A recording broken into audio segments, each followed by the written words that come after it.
thing to a lockdown corner, Revis Island type. There's Ramsey. He's the best corner in the game, and he's a total eraser. Let's see if he can erase Adams. That's the matchup that seems to be worth the price of admission. Meanwhile, Ninkovich, you're next. Ravens, Bills, give me one big thing. How can the Buffalo Bills limit Lamar Jackson's ability to take over a game? We saw it last week with Tennessee. One play. It only takes one play for Lamar to get out, score a touchdown, and turn the whole game around. So the Buffalo Bills have to limit Lamar Jackson's ability to change a game and take it over. Keep him from making that one big play. Meanwhile, Kimberly, one big thing on Browns Chiefs. That's your game you're covering. What are you watching for? I'm watching to see if Baker Mayfield has a big day. Last week, the Browns went up 14-0 in less than 5 minutes on Pittsburgh. But what happens if the Browns fall into an early deficit against the Chiefs? They want to stick to who they are, which is running the football. But if they get behind, you can't just turn the clock and run the football. So Baker needs a big day. And then finally, the matchup of the legends is Tampa and New Orleans. RC, give me one big thing. Happy Friday, Greeny. What I'm looking for is, can you block and protect Tom Brady? The 2 games against the New Orleans Saints was the most he was pressured all year. And you know when Tom Brady is under pressure, he goes from the GOAT to Demi Moore doing pottery, and he will see ghosts. If you protect Tom Brady, you give your team a chance to win, Tampa Bay. If you don't, you'll be at home. All right, it's a pop culture reference, I understand. Meanwhile, in their 2 previous meetings this year, the Bucs just have not protected Brady. He had his 2 highest pressure games in those 2 games against New Orleans this season, and as a result, the results went very much against him. In fact, as we come out and talk about this one a little bit, Bart Scott, the last time they played each other, it was 38-3. Let's focus on the 3. Tampa only managed 3 points against this defense. Why should we believe it's going to be different on Sunday?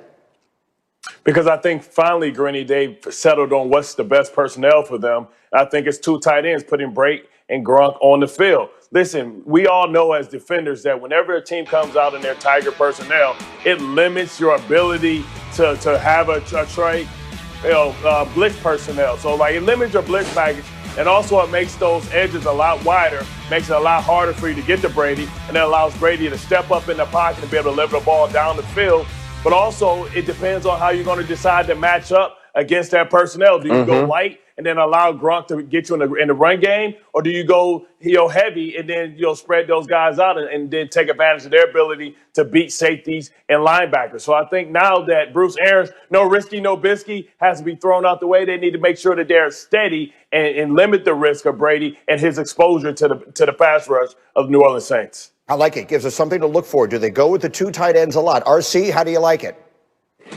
No, I love that. And Bart's exactly right. If you go back to the Washington football team against the Tampa Bay Buccaneers, we were looking for Chase Young, but we weren't focusing on how they got it accomplished. They would bring in the extra linemen. They would also keep the tight ends into block. Listen, when you have a Chris Godwin, a Mike Evans, a Cameron Brate, Rob Gronkowski, and Antonio Brown, you don't need everyone in the pass route at the same time. Also, look to the play action pass. Last game, they ran the ball 30 times. That allowed Tom Brady to get in his wheelhouse with the play action pass, drop back, and make plays. They finally found out that you can get biscuits without risking it. You can go to Whole Foods where they are checking temperatures at the door, and you have to wear masks and leave out there with the right nutrition. And that's what the Tampa Bay Buccaneers are doing now. They understand that protecting Tom Brady is number 1, but they can still create big plays down the field if he has the time. This is a great adjustment by Byron Leftwich and Bruce Arians, and we've seen it pay dividends the last 5 weeks of the season.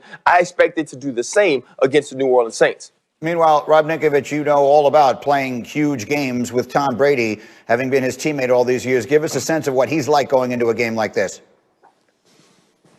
Well, look, he's always competitive no matter what. In the regular season, into the playoffs, I think we even saw it last week against Washington, just that fire inside of him. He wants to make sure that everybody on that field understands that these are one-game seasons. And if you mess up and you don't have a complete game in these one-game seasons, your season is over. You're done. So I think he just, going into the playoffs, steps it up a little bit more as far as accountability and trying to make sure that that motor's running on all cylinders. And look, in the NFL, it's really hard to beat a team twice.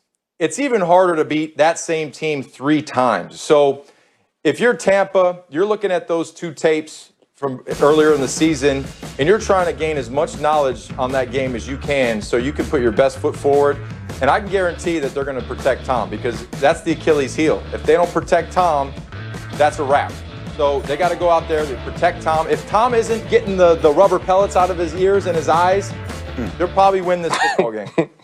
Look, I mean, they have been a different team offensively the last 5 weeks. They haven't played a winning team in that stretch. This one obviously will be an entirely different kind of test. Speaking of which, to our next game, which is the Browns and the Chiefs, and it's a monster matchup. And let's talk about the quarterback, the legend, Patrick Mahomes, who had a career-high 82.9 total QBR this year. That was second in the league behind Aaron Rodgers. Speaking of career highs, Travis Kelce finished with over 1,400 receiving yards this year, the most ever by a tight end. It was his fifth straight 1,000-yard season. That is also an all-time NFL record. And if the Chiefs win, they'd be hosting the AFC Championship game for a third straight season. That would match the longest streak since the round was established after the 1970 merger. So a lot of history on the Chiefs side, and Vegas is on the Chiefs side. But you know who's on the Browns side? Odell Beckham Jr. Remember, he's still on the Browns, and he tweeted last night, "Don't be surprised this weekend when they win."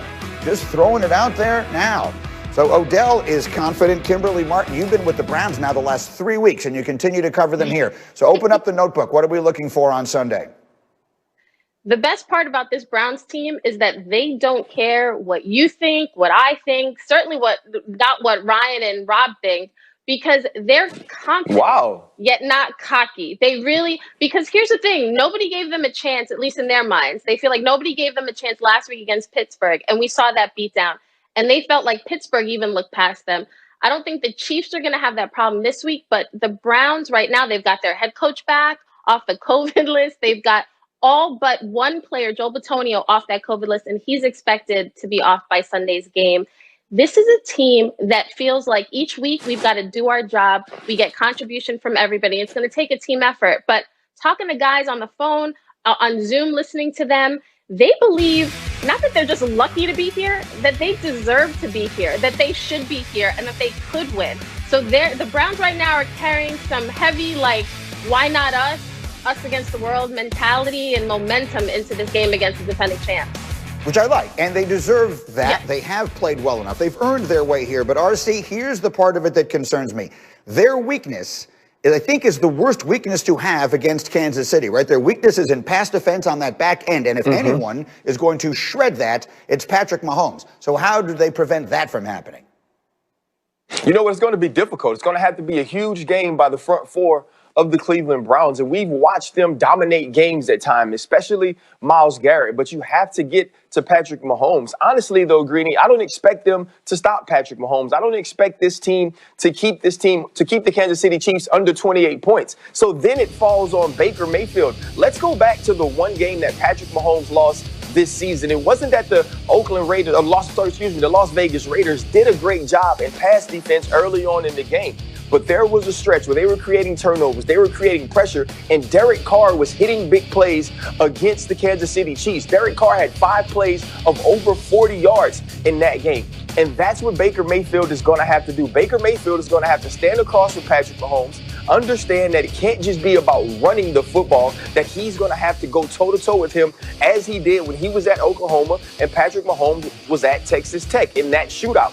Defensively, you have to come up with a play. You have to come up with a turnover. You need to come up with a strip fumble. It's not about stopping the Kansas City Chiefs the entire game. It's about coming up in critical situational football moments, and that's going to be on the front four of the Cleveland Browns. Yeah, that makes sense. And, Ninko, I'm also thinking of the time 2 years ago in the AFC Championship game when the Patriots basically kept Patrick